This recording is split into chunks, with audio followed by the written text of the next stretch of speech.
All right. Good morning, Bonnie. Thanks Good for being morning, here. Lisa. Thank you for having me. Absolutely. My honor. Bonnie, we are here to talk, to begin our conversation as we enter Black History celebration this month, February.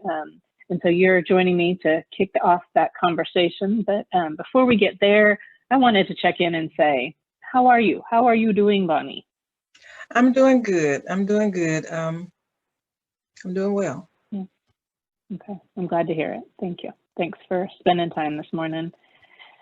Um, all right, Bonnie, I'm excited for CIS. I've never been so excited about the month of February, to be honest. Uh, Cecilia has organized a really energetic, focused team to give us a very multidimensional approach to celebrating Black History Month. And one of the things that they were eager to see happen is some of our tenured, beloved CIS staff come and talk on their perspective of CIS's impact and history in the Black community here in Houston.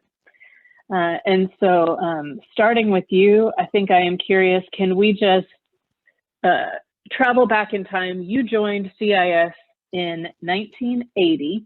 What do you remember about the times? What was significant in those early years of the 80s?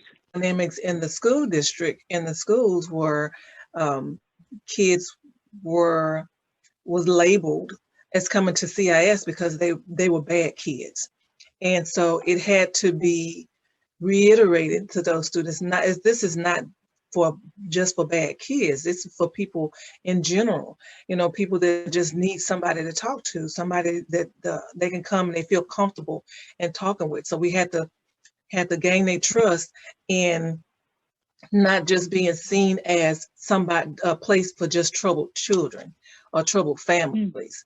So to get those parents involved and get those students at the school to not label CIS as just troubled people, children.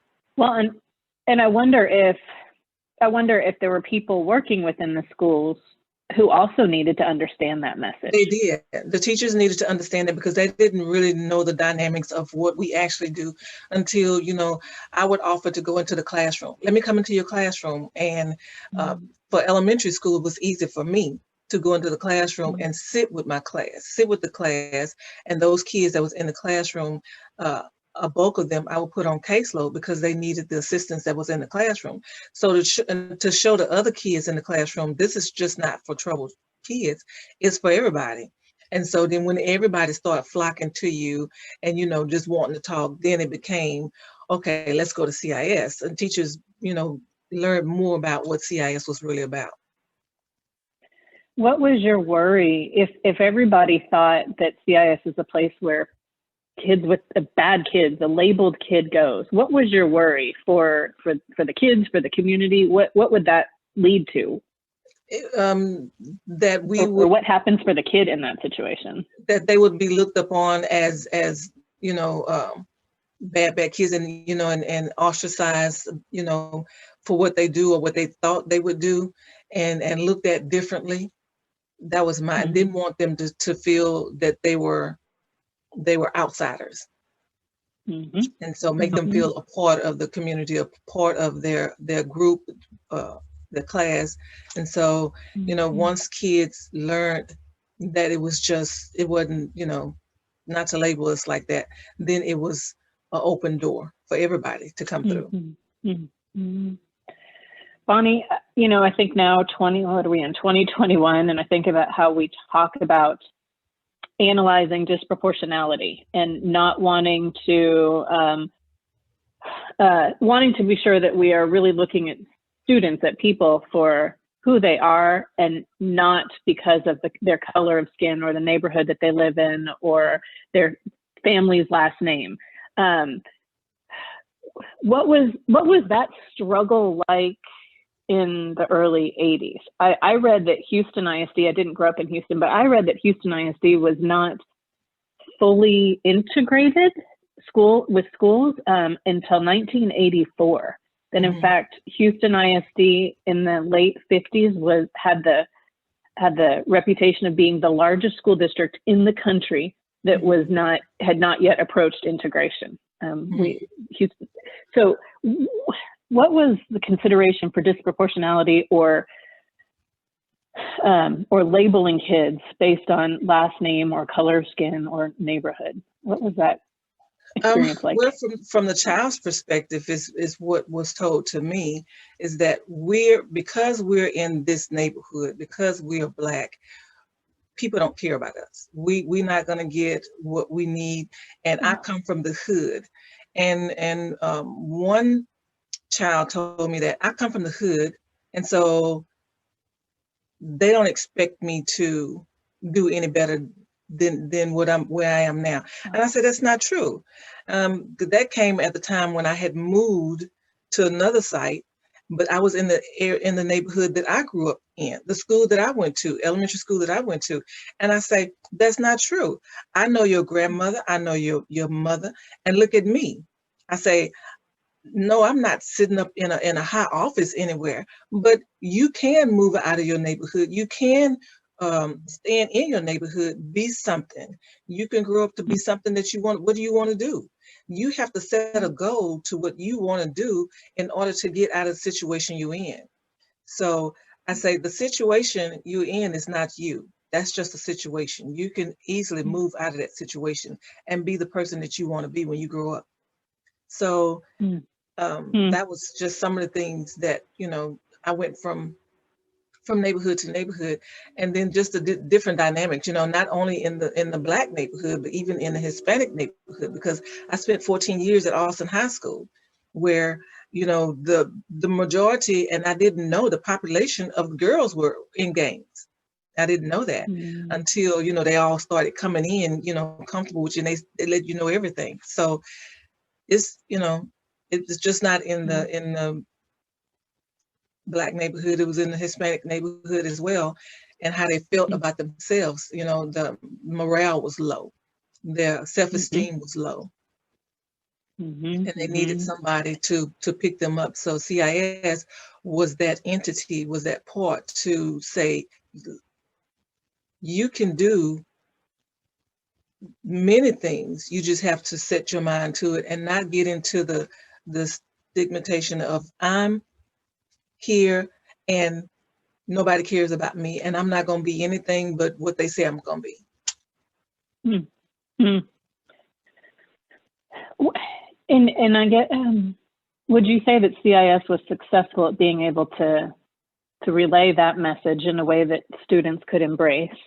And if CIS was successful during those times, early 80s, why would you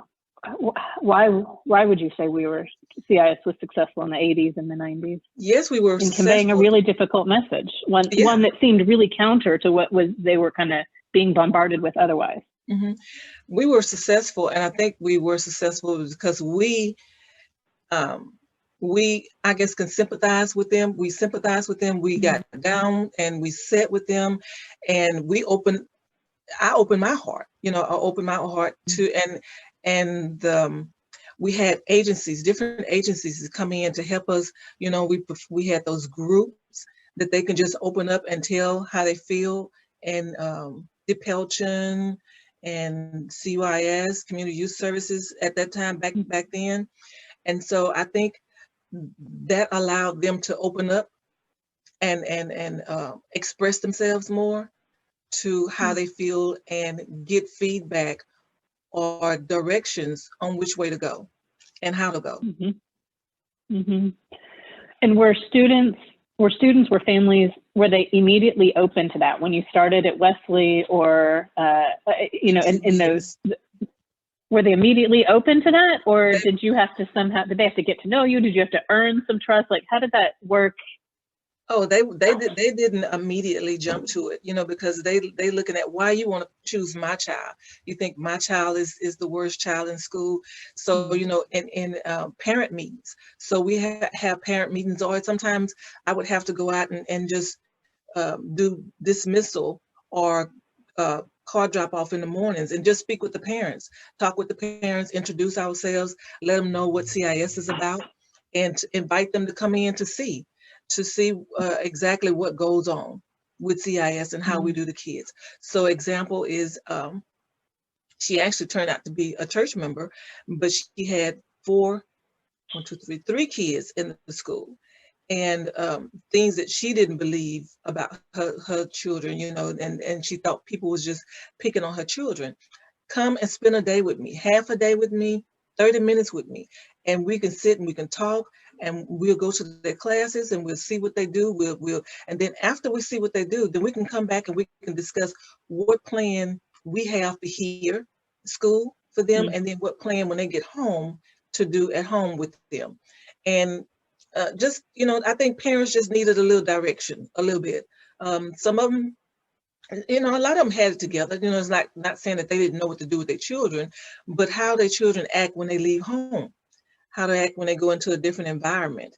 And so just to open our eyes up to what was really going on, and what we actually do as a team CIS, what we actually do to help not only their children, but them, the family as a whole.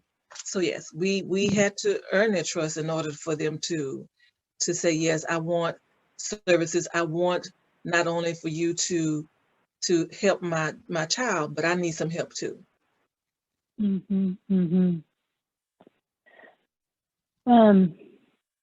Now, Bonnie, you have been with CIS now for 40, going on 41 years. Yes. Yes.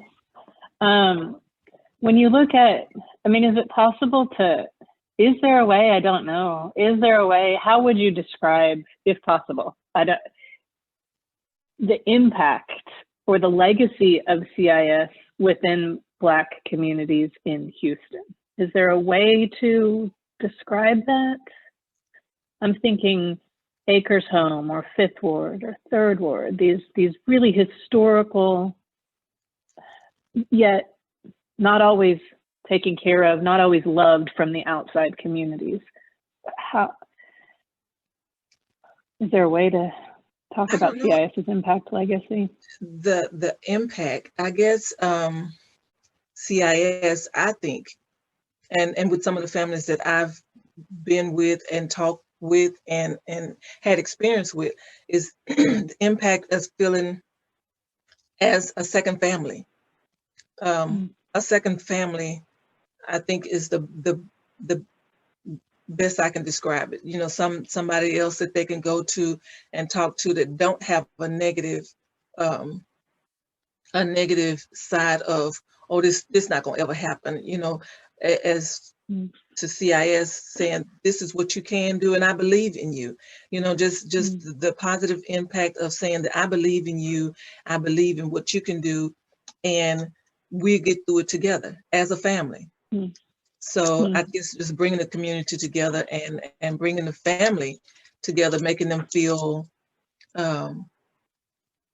accepted and wanted, and actually somebody to listen that would listen to what they had to say.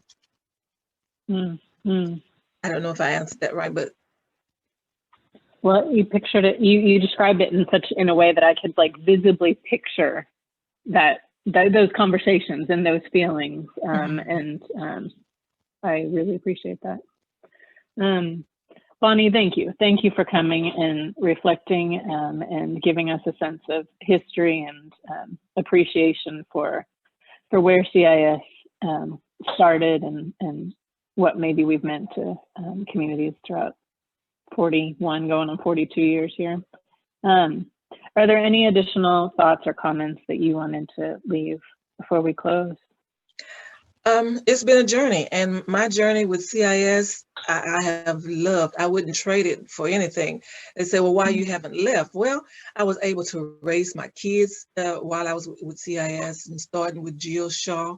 You know, you know, she was the person that hired me, and then Cynthia, and then you. But you know, just good people. You know, being involved in good people that want to do things to help people, and that's there for you. And you know, I wasn't a CIS kid. I probably could have been one. But what I do think, I thank you, Lisa, for having an ear. And that's a part of it. You know, even though I wasn't in the CIS program, I'm the CIS, I work for CIS, but within our program, there's support for staff members, staff to staff. So we have staff to staff training, but not only that, we have staff to staff counseling. So I thank you for my counseling. That was really needed at the time that I was in search for it. So. Thank you. Thank you. Those conversations were equally strengthening for me. So I will say thank you back to you for teaching me how to be vulnerable and caring of each other within a professional setting. I think that I learned some ways very early on in my time, thanks to you as well. I can remember Field Elementary and you coming in talking years ago. Oh, Bonnie. Well, whoever is asking you, why do you stay? You give them my phone number so that I can explain to them why you stay. You stay because we are so grateful for you. We need you so badly. And you are so good to do CIS. So thanks for your time this morning, Bonnie. Thank you very much. And have a great rest of your day. All right, you as well. Thank you.